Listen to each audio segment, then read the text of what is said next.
Welcome to the Sensible Socialist Podcast, a podcast for the rational left. We need to unite and work together if we're all going to get through this. Sounds like socialism to me. The amount of people I see talking about socialism positively is actually staggering. Do you think, do you really think that a proletarian revolution is just around the corner in America? Grab your pitchforks and stab your mayor. Your hero, Obama. He's not my hero. How heroic he comes from. If Bernie Sanders were president, right, and he wanted to bring the same ideas for socialism into this country, do you think that we would benefit? Yeah. But I just told you Venezuela's eating rats. But I just want people to have health care. I don't want, Same thing Hugo Chavez. oh my god. You people have, worms in your brain, honestly.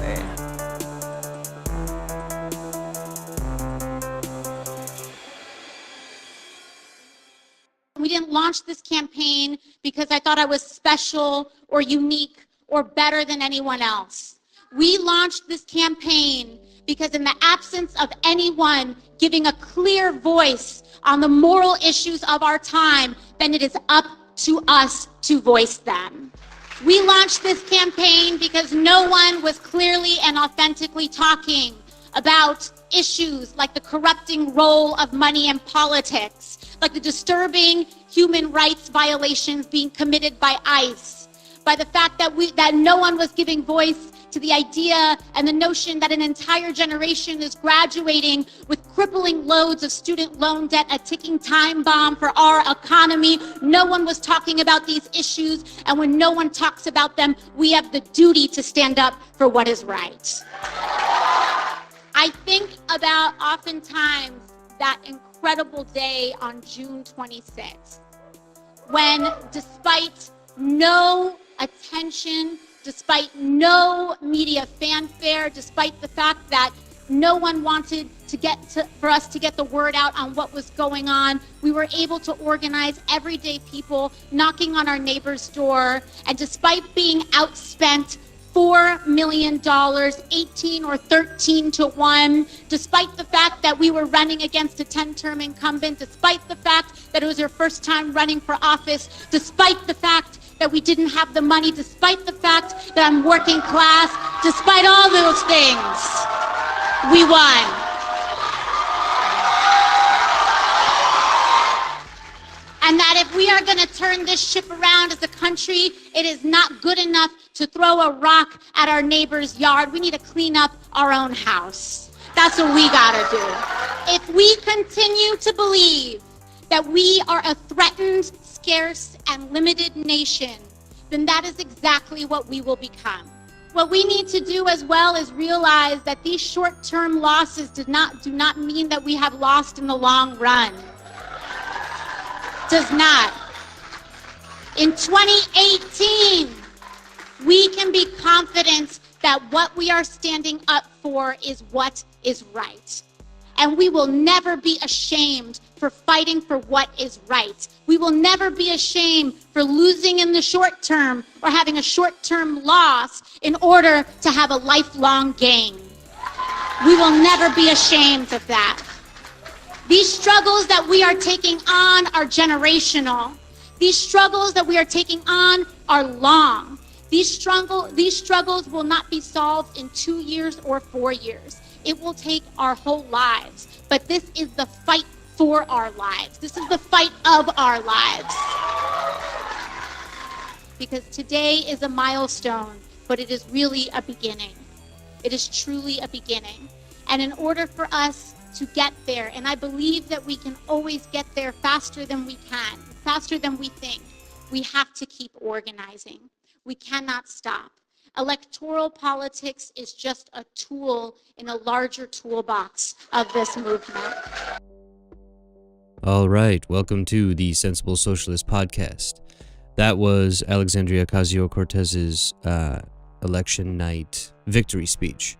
And I wanted to use that as an introduction because this week I want to do a short episode talking a bit about Alexandria Ocasio-Cortez. Representative-elect Ocasio-Cortez has obviously been in the news since her primary victory earlier in 2016. She rose to fame because of that upset. What happened was she ran in New York, in the Bronx area, and that's a Democratic stronghold. And so, like a lot of cities, it's the primary that really matters. And so she contested the primary against Joe Crowley, who is a corporate Democrat and who was basically in the leadership of the Democratic Party, and outraised her as she described, and she was basically an insane underdog. But the power of her rhetoric and her organizational setup, she was able to reach out to a lot of different organizations who are politically organized and motivated, but a lot of times are not energized for electoral politics. And that includes the organization that I'm with, Socialist Alternative, and the Democratic Socialists of America, obviously. And that really made a significant difference in terms of her actually getting elected. And now she will be the youngest, I think, woman in Congress ever. And so she's raised a lot of issues and has gotten a lot of focus. And I want to sort of jump into that and maybe try to be, frankly, a bit sensible about the whole thing. So why does Alexandria Ocasio-Cortez, get the attention she does? Well, it's a number of different things. One, the victory that she did have was an upset. There was no reason to think that some young woman from the Bronx would be able to beat a well-entrenched Democrat, and she did. And that goes to the power of her rhetoric and the organization, as I mentioned, but also to her. And I mean, she's young, she's vibrant, she is able to speak clearly and eloquently, she's pretty, and she's bold. And that is exactly what the sort of modern media environment really wants. She's also savvy on social media, and so having gotten elected now, she's done Instagram stories about the orientation process of Congress and different things like that. And it's been a good way for a lot of people to get a bit of an understanding about that whole process and realize what that process really entails. And she's communicating that in a way that both young people, but just people in general, can understand. And it's the first time that I think a lot of people, especially young people, see somebody like them in that kind of position of power and speaks to them in the language that they really understand and can connect with. So I think that's one reason. But I think the real reason that Alexandria Ocasio-Cortez is really getting the attention she does is because she isn't a traditional Democrat. Now, I could go into a long explanation as to why I think it's problematic to have gone with the Democrats, and I think there's a legitimate argument to that there are some serious structural problems with the Democratic Party. Obviously, the 2016 election with what happened with Bernie Sanders is evidence enough of the conspiratorial and anti-worker perspective that I think the Democratic Party genuinely holds. It's beholden to large corporate sponsors and those entrenched interests. That being said, I think that Alexandria Ocasio-Cortez, along with the so-called Justice Democrats that I know Kyle Kulinski and others have been instrumental in organizing, where you're not taking any of those corporate money and aligning to a generally more left platform than the Democratic Party has seen since possibly the New Deal. And I frankly, I think all those things are good. I don't think that they are going to fundamentally change either the Democratic Party or the system itself, but they are opportunities to be able to have these conversations and to be able to have the evidence that we need to say, look, we gave you the opportunity to try this Justice Democrats thing and to reform the Democratic Party, but here we are, and there's been no changes, which is, I think, ultimately what will happen. But that being said, what Alexandria Ocasio-Cortez has been able to do is to reframe a lot of the discussion. And what I think is the most interesting thing that's really been the result of that rhetoric and that push is the proposition of the Green New Deal. And so I want to focus most of my discussions about even Alexandria Ocasio-Cortez more so on the Green New Deal idea rather than anything else. I think that encapsulates quite a bit of where Alexandria Ocasio-Cortez is coming from. Our next guest is someone who I suspect does not need much of an introduction. Alexandria Ocasio-Cortez.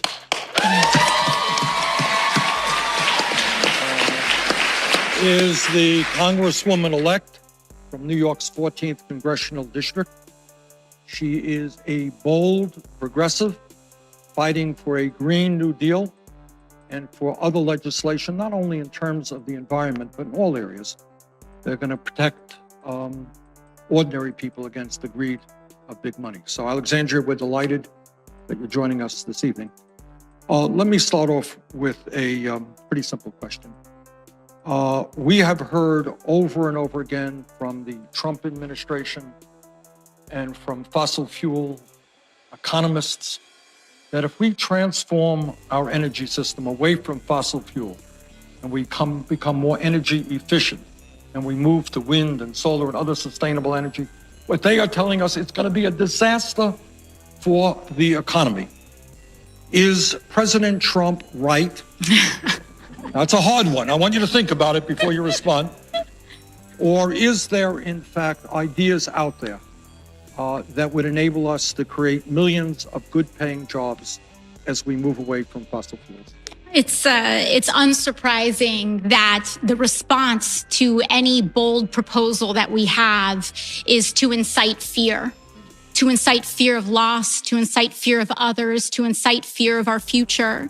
But the only way we are going to get out of this situation is by choosing to be courageous.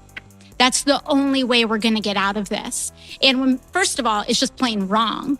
The idea that we're going to somehow lose economic activity, as a matter of fact, it's not just possible that we will create jobs and economic activity by transitioning to renewable energy, but it's inevitable that we are going to create jobs. It's inevitable that we're going to create industry. And it's inevitable that we can use the transition to 100% renewable energy as the vehicle to truly deliver and establish economic, social, and racial justice in the United States of America. That is our proposal. And that is what we are here to do, because in the depths of darkness, in the depths of despair, which what we last saw, when we think about where we were when the New Deal was established, we were a nation in depression, in Great Depression. We were a nation on the brink of war. We saw the rise of fascism creeping across in Europe. And no one would thought that a nation so poor, so scarce, and so in such dire straits as we were in that time could pursue such a bold economic agenda. But we chose to do it anyway. We had the courage to do it anyway. And that is what this moment demands of us right now. That's what we have to do. This is going to be the great society, the moonshot, the civil rights movement of our generation. That is the scale. That is the scale of the ambition that this movement is going to require.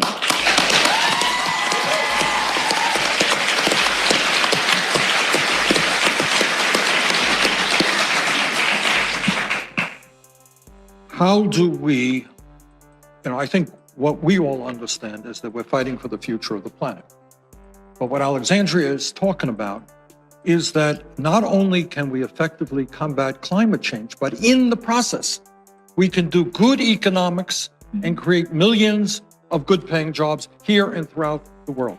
Alexandria, go into some detail. Yeah, absolutely. And it's important to also talk about the fact that this is not just an economic solution, is that this is the mechanism through which we can really deliver justice to communities that have been underserved. The water in Flint is still dirty. The water in Flint is still dirty. We've got children, Van and I were talking earlier, we've got children that are choking on the smoke in California. Those same children, and rather children mirrored of those children in Puerto Rico are choking on the fungal spores because we have not recuperated from the crisis, and the mold from the floods is taking up all of these people's homes. We have injustices in this country. Those injustices are concentrated in frontline communities, in indigenous, Black and brown communities. They are the ones that experience the greatest depths of this injustice. But if we chose, and if we had the moral, political, and economic courage to say, we're going to fix all the pipes in Flint, we would put a lot of people to work at the same time. And that is what this is about.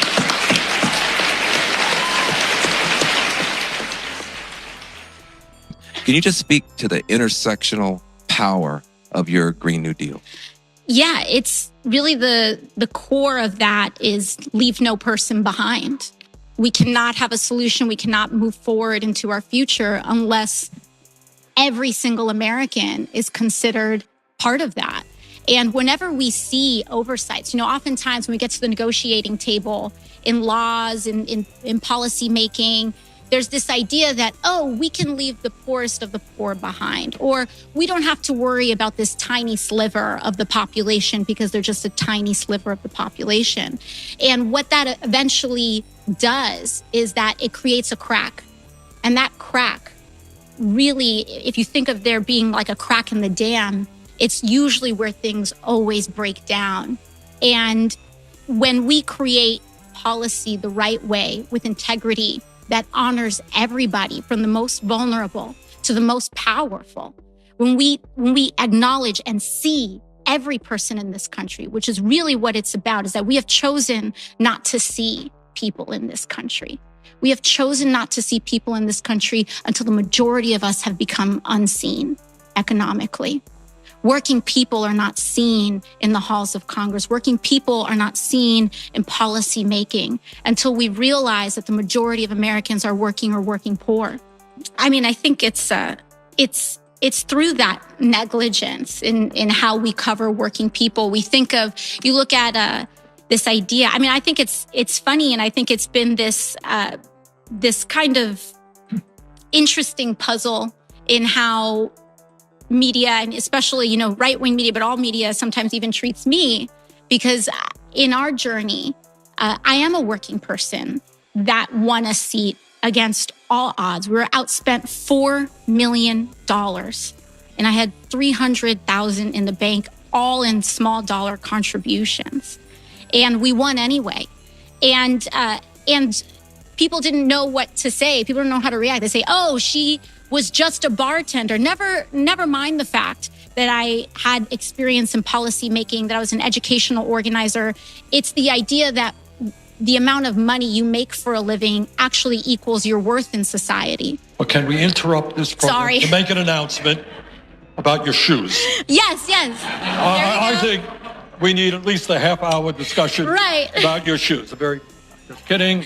And the same day as this, but it's a funny note, but the exact same day as the Trump administration's climate report, which they tried to bury, which they tried to air a month early, the day after Thanksgiving, that same day they spent in prime time talking about my shoes.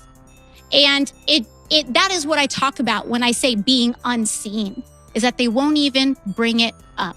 They don't bring up the percentage of Americans that make less than $40,000 or $50,000 a year.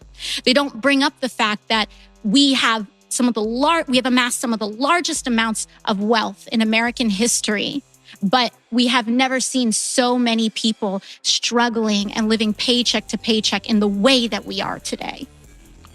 Okay, Bill, Shalene. Just to bring it back to jobs and opportunity, people who are currently working in coal mines, or people who are currently working in jobs that are, we talk about replacing or offering new opportunity. I have a family member who's a coal miner, and he isn't against the reality of climate change. He isn't against renewables, but it's more, how am I supposed to feed myself as this transition happens? How do you speak on that? Great because question. There's so Very much fear in important that. question. Yes. It's real. And for folks who are interested in learning more about this whole movement, I suggest when we talk about transition, we talk about just transitions.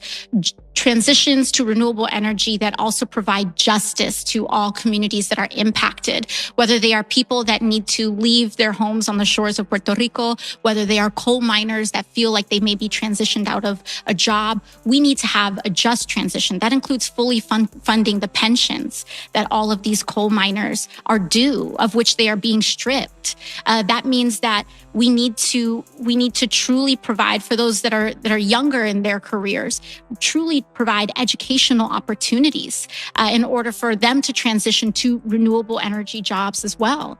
And, right there, there's an amazing environmental activist out in West Virginia. Her name's Paula Jean Swearingen. She actually ran for Senate this year. And she says, if another country came in and bombed our mountains and poisoned our water, we would go to war. And we cannot allow that level of disrespect of our people and of our land to continue. And again, when it comes to the economics of it, we can put so many people to work. We need to refit so many pipes. We need to relay roads. We need to rebuild schools. We need to invent technology that's never even been invented yet. There is no shortage of work to do, but we need to decide to do it. We need to say, we're going to do it. The good news is that we're not starting from scratch. There's so many people like Van, like Senator Merkley, who had established the select committee when he was in the House, a previous select committee. There's a lot of legislation that has been drafted to already start addressing some of these smaller issues, just transitions in coal, whether it's our energy infrastructure, whether it's battery, when we're looking at battery grids and so on. There's a lot of work that has already been done, but it needs to be consolidated and brought under the tent of a Green New Deal.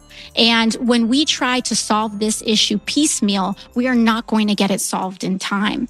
That's why we are asking for this really great, ambitious, singular plan. And that is why I believe that the progressive movement is the only movement that has answers right now.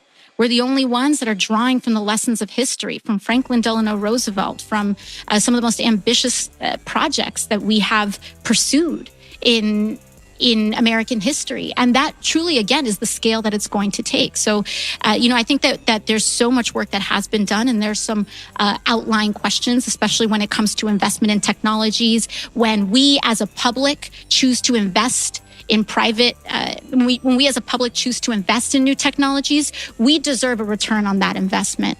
And for far too long, we gave money to Tesla, we gave money to a ton of people, and we got no return on our investment that the public made in creating technologies. And it's about time that we get our due. So the Green New Deal is a new deal. They didn't want to call it a New Deal because that's annoying to say. And a Green New Deal is not a new idea. The Green Party had proposed a Green New Deal several years ago, and it's sort of been in the milieu, but has not been anyone's sort of main policy position. And so Alexandria Ocasio-Cortez has taken up that mantle and is proposing that we have a Green New Deal. So in order to understand, the Green New Deal and the role that it would play, we kind of have to look back at the namesake and look at the New Deal. And, the New Deal was a slate of policies set in place by Franklin Roosevelt and the Democratic parties after the election in 1932, so in 33 and beyond until FDR's death in 45 and until the start of the war in 1941, at least for America. The New Deal was a set of policies that created government organizations and used the federal government to intervene into the economy in order to employ people, stabilize market fluctuations, and obviously the Depression, to put people to work and to invest where investment was simply not happening and needed to.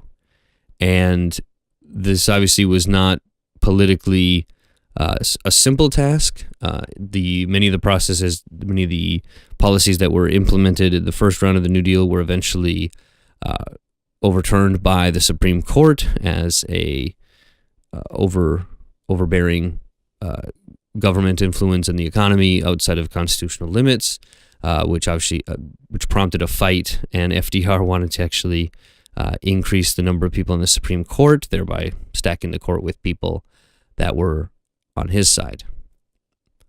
The role of the New Deal, though, was essentially, and I think Richard Wolff really expresses this correctly, but it was really a way to say that the country was at a moment where when you have 30% unemployment and a large growing socialist and communist parties, that it's either revolution or we fix this, or we put a Band-Aid on the system.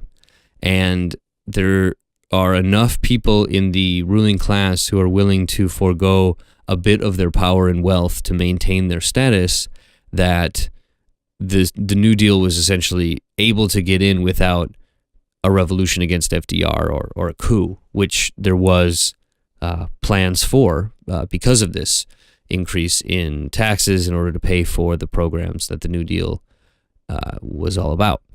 But the larger goal, and even FDR admitted this, is it was not to remake or move beyond American capitalism or the free enterprise system or whatever you would want to call it.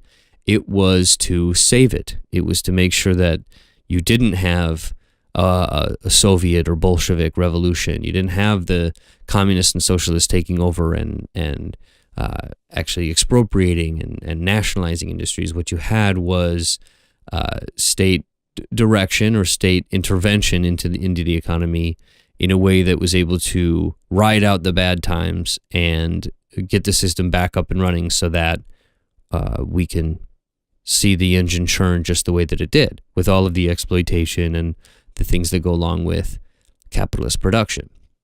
So I think that is important to have as a framework when looking at the proposition of the Green New Deal. So the Green New Deal is going to play the same role, the same idea of stabilizing an unstable neoliberal capitalist order. And so while there are great ideas in the New Deal, and we'll get into those a bit, in general, the Green New Deal is not about overturning the capitalist mode of production or talking about really, workers owning the means of production and production being done for the sake of satisfying human need. It isn't those things. It's really talking about alleviating poverty, trying to minimize inequality, but it isn't a revolutionary platform. It is an evolutionary set of policies intended to stabilize the current system. So with that as a background, the Green New Deal is not nothing. It is a set of policy proposals that, if implemented, would be a significant improvement on the system that we have currently. It proposes a number of different things that would be essential not only for our looming ecological crisis, but also the economic problems that we constantly see, and the issues from 2008 and other recessions is still with us in a way that has just been unrecognized or undealt with in terms of national policy. And so, in general, I recognize the limitations of something like the Green New Deal, but I would propose that we should do this. We should do this as a stopgap measure, and to be able to move beyond this ridiculous holding pattern that we're in, especially with the Trump presidency, and move into a more socially democratic order so that we would be able to recognize who's okay with sort of a social democracy kind of situation and who's wanting to do more. Because I think right now, for many people, it's hard to distinguish Alexandria Ocasio-Cortez from a socialist. And she even uses the language, and she's, was endorsed by, but not necessarily, a party member of the Democratic Socialists of America. She's not a DSA candidate, but issues of socialism and questions of that and what that means. She's calls herself a democratic socialist, and I think a lot of people would see the Green New Deal as a socialist policy. I would say very clearly and very upfront that the Green New Deal is not a socialist policy. It's a social democratic policy. And that is an important distinction, because this does nothing, the Green New Deal does nothing to implement worker ownership or control over the means of production. It is intending to take the system and orient it in a way that is able to help the worst off, which is a good thing. It's not the solution to the problem, but it is a way to alleviate the worst representations of the failure of the system. So what is the New Deal, the Green New Deal that's proposed? So essentially, the idea that Alexandria Ocasio-Cortez has on her website and has submitted is to essentially have a Green New Deal select committee. So this would be a congressional committee. There would be 15 members of the committee, and it would be a bipartisan thing, and selected by the Speaker of the House. And the goal would be, it says directly in the plan, that the select committee for this Green New Deal that Ocasio-Cortez is proposing wouldn't necessarily, it quote, shall not have legislative jurisdiction and shall have no authority to take legislative action, right? So it's investigative. Now, what they want to do is essentially make an investigation, put studies together, and proposals or to create a plan. It's essentially, this is, as it stands right now, a plan to create a committee to create a plan and do an investigation, which is fine, but that's what it is right now. And that the plan for the Green New Deal would have to be ready no later than January 1st, 2020. So even under Alexandria Ocasio-Cortez's perspective, you were talking about not right now. Now, she did say that in the speech that we did listen to, that, this isn't something that we've done in 2 years or 4 years. It's a lifelong thing. Okay, I agree with this. But in terms of the ambitions, while it may seem ambitious, understanding the scope and length of this helps to understand that it is not necessarily a super revolutionary kind of idea. But look, the plan for the Green New Deal, it says, quote, shall be developed with the objective of reaching the following outcomes within the target window of 10 years from the start of the execution of the plan. 1, to dramatically expand existing renewable power sources and deploy new production capacity with the goal of meeting 100% of national power demand through renewable sources. That's a great idea. And I think that's more than possible in the United States. There's no reason why that shouldn't be done and won't take a revolution in the economy to be able to do. Number 2 is in building a national energy efficient smart grid, obviously something that's necessary. Number 3, upgrading every residential and industrial building for state-of-the-art energy efficiency, comfort, and safety. Ambitious but totally doable. Number 4, eliminating greenhouse gas emissions from the manufacturing, agricultural, and other industries, including by investing in local-scale agriculture in communities across the country. This is a huge thing. This is probably one of the most ambitious parts of it, honestly, because eliminating greenhouse gas emissions from manufacturing and agriculture is a monumental task. Obviously, you're talking about industries that use all kinds of power generation sources and things like that that are still using coal and things like that. Moving that over to no greenhouse gas emitting power sources is not impossible, but it's very difficult. And when you're talking about agriculture, unless we are talking about a massive change in the average diet of a person, say in the United States, moving away from a meat-based diet and going to something else, reducing greenhouse gas emissions from agriculture seems pretty difficult to imagine how that would even be possible. The sheer amount of cows that you need in order to fulfill the market demand for beef in the United States alone is monumental. And so I'm not sure. I would be interested to see what these particular proposals are, because I just don't see, without everyone becoming vegetarians or vegans, that we're really going to be able to do much in that regard. And so seeing what the actual investigative results and proposals would be, I think would be an incredibly interesting part of the Green New Deal in terms of this particular goal. But number 5 is eliminating greenhouse gas emissions from repairing and improving transportation and other infrastructure, and upgrading water infrastructure to ensure universal access to clean water. Obviously, this is talking about places like Flint and other places where you have contamination of water that is affecting literally people's ability to grow and survive. And so it's necessary. And in the United States of America, the richest country in the world, there's no reason why everyone shouldn't have access to universal clean water. Number 6 is funding a massive investment in the drawdown of greenhouse gases. Fine.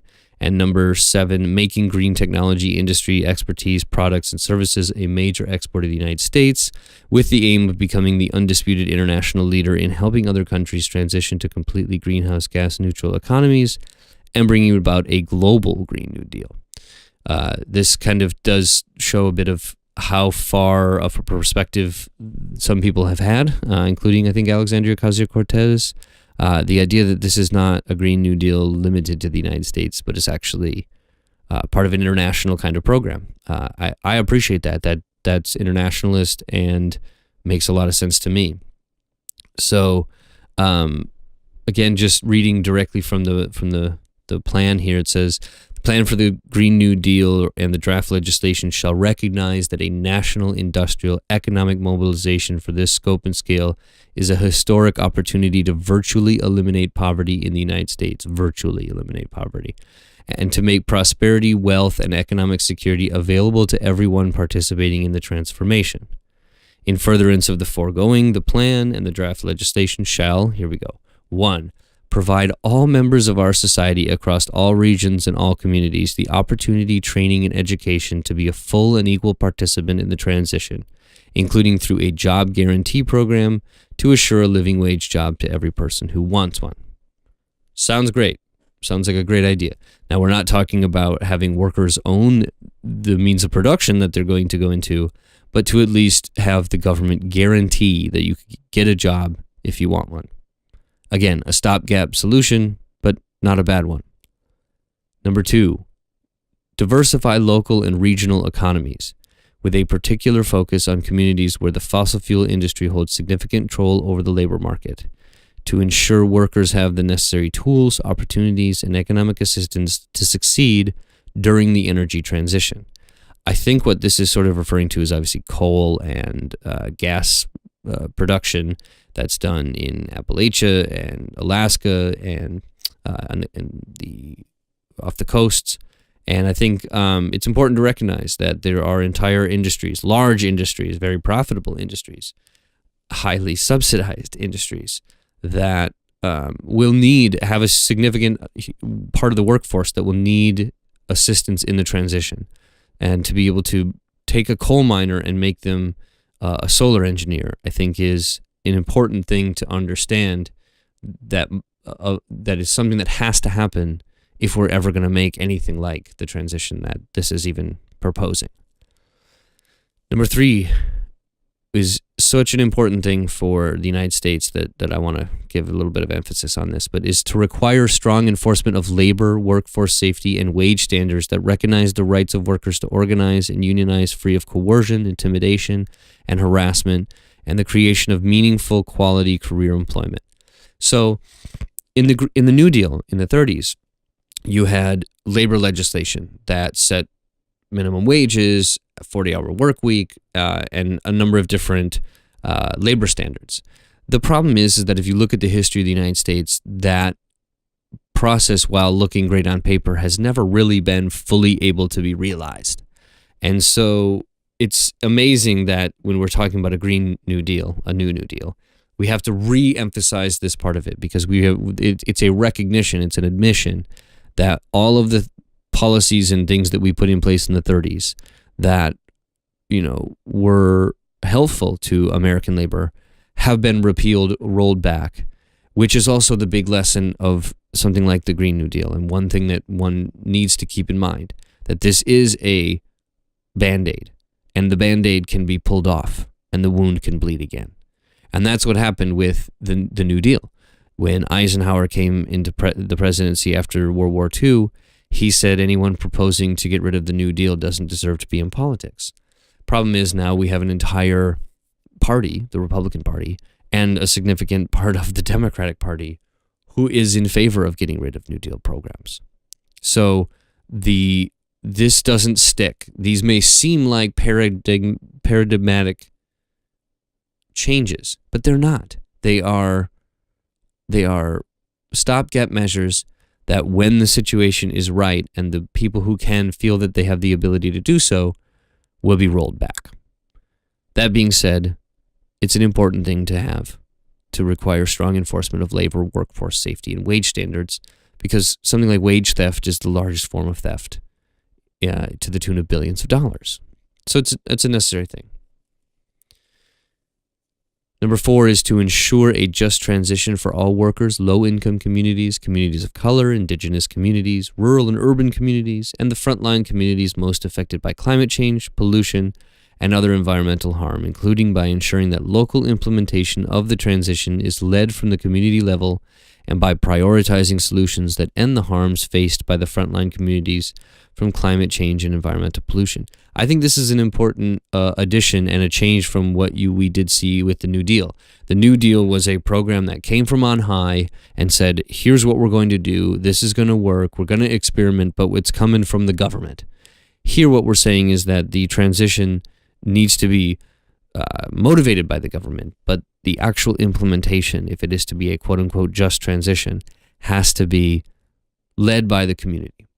This is an important improvement, and this makes the Green New Deal different and in some ways better than the original New Deal, because it's able to recognize the role of local communities and local people, especially the people most affected by this, to lead out of it. Number 5 is important, protecting and enforcing the sovereign rights and land rights of tribal nations. That goes without saying, I believe, given the history of the United States, essentially standing on the graves of the people who were here before Europeans arrived. I think that respecting at minimum the small sovereign rights and land rights that Native Americans still have in the United States is a rather obvious necessity. Number 6 is to mitigate deeply entrenched racial, regional, and gender-based inequalities in income and wealth, including without limitation ensuring that federal and other investment will be equitably distributed to historically impoverished, low-income, deindustrialized, or other marginalized communities in such a way that builds wealth and ownership at that community level. It's an interesting way to put this, but I think it is a nod to the intersectional approach of saying, look, there's all of these different dynamics, and there's a result. It's very important that it says income and wealth. I think that's a good addition, because a lot of times people are only talking about income inequality when the real issue is, of course, wealth inequality.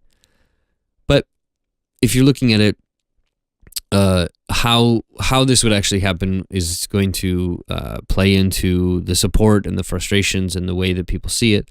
Obviously, issues of affirmative action and other kinds of attempts at what some may call equity have blowback and other kinds of consequences that though we do need to mitigate the deeply entrenched racial, regional, and gender-based inequalities, how you do so really matters. And so seeing the concrete policy proposals to achieve this particular part of the plan for the Green New Deal will be crucial in knowing how this is really going to play out, if it ever does.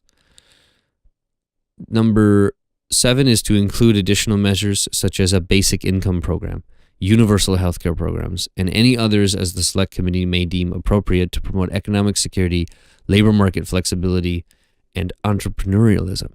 So, okay, interesting reasons, I guess, why and things and considerations that you need to take into account: the economic security, labor market flexibility, and entrepreneurialism. Okay, so basic income programs, universal health care in order to promote economic security, labor market flexibility, entrepreneurs. Okay, so cool. I don't know what obviously this is a pretty broad, this is 3 lines, but it's a pretty broad idea. Like, this basically says, and we're going to either give people money, we're going to give access to universal health care. I'm guessing this means also universal tuition, free education, things like that. But understanding that this isn't so that we can create a new class of people, or create a working class that's able to organize and run the economy itself. No, it's to provide economic security, labor market flexibility, and entrepreneurialism. It's interesting. Number 8 is to deeply involve national and local labor unions in taking a leadership role in the process of job training and worker development. In principle, I would not be opposed to this if it weren't for the fact that most labor unions right now are they don't work in the interests of the workers. And so involving these labor unions would, in my mind, necessitate a transition of those labor unions into something significantly different than tools of the Democratic Party, which is, I think, what they are right now. So I think that, and that's really the basis of this whole Green New Deal proposal. Now, the committee that Alexandria Ocasio-Cortez and I think more than 20 others, including Bernie Sanders, have supported has basically been killed by Nancy Pelosi. She said that they're not looking at establishing the Select Committee for the Green New Deal, and it just doesn't have enough support, which I think is the lesson of this. Alexandria Ocasio-Cortez is under a microscope for so many people on both the left and the right. And I think that there's been decisions like Alexandria Ocasio-Cortez supported Nancy Pelosi's run for being speaker again. Now, many on the left criticized her for that. I can understand why. Obviously, Nancy Pelosi is not really a leftist diehard, despite what you hear from conservative or libertarian friends.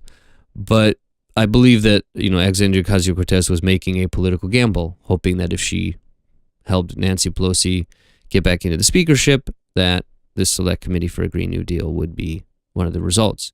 We are learning the lessons of how the Democratic Party works, even when you have an actor like Alexandria Ocasio-Cortez, is that it isn't able to recognize the historical opportunity that's even afforded it. And so as we get into the 2020 cycle for the presidency, which is going to happen, and Bernie Sanders is obviously going to be a part of that, this discussion will just keep going and going and going. And I think it's the Democratic Party, at least Nancy Pelosi and her ilk, are pointing in the direction that they are going to go, which is one of conciliation with Donald Trump and finding its place in the center-right that the Democratic Party has been moving to since definitely Bill Clinton and probably before then, where the old New Deal was no longer the basis of where the Democrats were coming from, but instead there are new Democrats, much like the Labor Party went from being nominally a European socialist party to being a center party. And so I think that how this is going to shake out will depend quite a bit on the political dynamics. Obviously, the government is shut down right now, and Alexandria Ocasio-Cortez has not even started in Congress, so she is still representative-elect for a little while. And so, what I think is important to do. I mean, you have to actually read what the positions are that people like Alexandria Ocasio-Cortez are taking, and at the same time, you can't have such a fine-tooth comb that every little mess up or every little misstatement is taken as some kind of major failure, right? And I think as this next clip sort of shows, the smear campaign that's happened, particularly for Alexandria Ocasio-Cortez, has been illuminating. Now, many will say that this is because she's a woman or a woman of color, and I'm not doubting that may have a role, but I think the actual issue is that she scares the piss out of the ruling class. That a smart, well-spoken, pretty, powerful woman can change the whole political dynamic. It terrifies them. And she really has. She has taken up the mantle of Bernie Sanders and others, joined up with this Justice Democrats movement and the rise of DSA, and in some ways played it perfectly. Now, let's listen to this comment on Alexandria Ocasio-Cortez, and I'll come back with what I think is so wrong with it. Alexandria Ocasio-Cortez is the face of democratic socialism. And since her brain is as empty as the promises of unfettered statism, I am absolutely fine with that. Every time she makes another gaffe, it only highlights how horrible the system is and how the bubble-wrapped utopian pipe dream that has been sold like Florida swampland to gullible college students will ultimately implode from its own dead weight. AOC supposedly has an economics degree, which I imagine she got through the mail by clipping box tops off her Panda Puff cereal, because she certainly didn't have to sit through any classes, or some rational nuggets would have seeped into her brain through accidental osmosis. She misread an article from The Nation where a Michigan State economics professor documented $21 trillion in unsupported accounting adjustments from the Department of Defense. That means money was moving mysteriously in and out through an opaque budgetary system, and it's impossible to see what cancels each other out. Of course, Alexandria's reading comprehension is as solid as her basic math, so she took that to mean the Pentagon was hiding $21 trillion in a camouflage steamer trunk, and if she could find it and pry it open, it would almost single-handedly fund single-payer insurance. She tweeted, quote, 21 trillion of Pentagon financial transactions could not be traced, documented, or explained. 21T in Pentagon accounting errors. Medicare for all costs tilde 32T. That means 66% of Medicare for all could have been funded already by the Pentagon. And that's before our premiums. Oh, dear. That's not how it works. The total Pentagon budget for the 17-year period the study covers was only $9 trillion. And that's a lot of money. But there's not some magical stash you can trade for Band-Aids and aspirins in the cellar. My problem isn't with how Miss Ocasio-Cortez looks or what she wears or how she talks. It's that she has been thrown so many softballs, leftist interviewers are getting group rate discounts on Tommy John surgery, and she never corrects her fundamental flaws or does basic research to fix her fuzzy math. Democratic National Committee Chair Tom Perez called her the future of the Democratic Party. And I hope, like this recent flirtation with diet communism, that future is short-lived and soon corrected. Diet communism. Wow. I have to give it to the copywriter of whoever wrote that. Clever. Good job. But let's be serious. The idea that one thing, or that is somehow representative of the fact that Alexandria Ocasio-Cortez doesn't understand economics is ridiculous. That is the same thing. Now, that's from the right wing, but the left wing does this as well. If Alexandria Ocasio-Cortez says something or does something that isn't leftist enough, leftist purists will come back and freak out about that. So she finds herself in a very, very difficult position because she can't please the hard left, or I would say the ridiculous left, let's say. And she certainly can't please the right because she's saying things that don't confirm their already existing narrative. So it's a very difficult position, and the rhetoric around how people understand that tends to be very dismissive of Alexandria Ocasio-Cortez. You heard in the last clip all kinds of jokes about how essentially she's an idiot and she can't read, much less the fact that the woman was talking about her reading comprehension and mispronounced comprehension. Let's just leave that aside. But the idea that this is somehow solely on Alexandria Ocasio-Cortez, she, like Bernie and many other people, will say, I'm just a person. I'm a representative of a larger movement. The problem is that the media and the Twitterverse and things like that also focus on her as a single person and like to make her the lightning rod of way too much. Things that are not fair, that are frankly ridiculous, and are not helpful for advancing what would be a good policy, the Green New Deal. So the purity on both sides is ridiculous, and it doesn't do anybody any good except for ideological hacks. So don't be an ideological hack. Understand that Alexandria Ocasio-Cortez is playing a particular role. She's not doing a terrible job doing it, and she is opening doors for the rest of us to walk through that if we slam it in our own face, we're going to regret it. So I think Alexandria Ocasio-Cortez, all things considered, is playing a positive role. She's doing a decent job. She isn't proposing more than can be achievable, and I'm not sure that I would call it diet communism. All right, that's it for this week, and next week will be 2019, and we'll start nearing the 30th episode.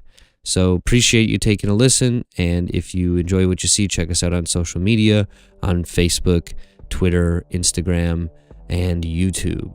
If you like what you see and you want to help it out, go over to the Patreon page. All right, see you next week. Later.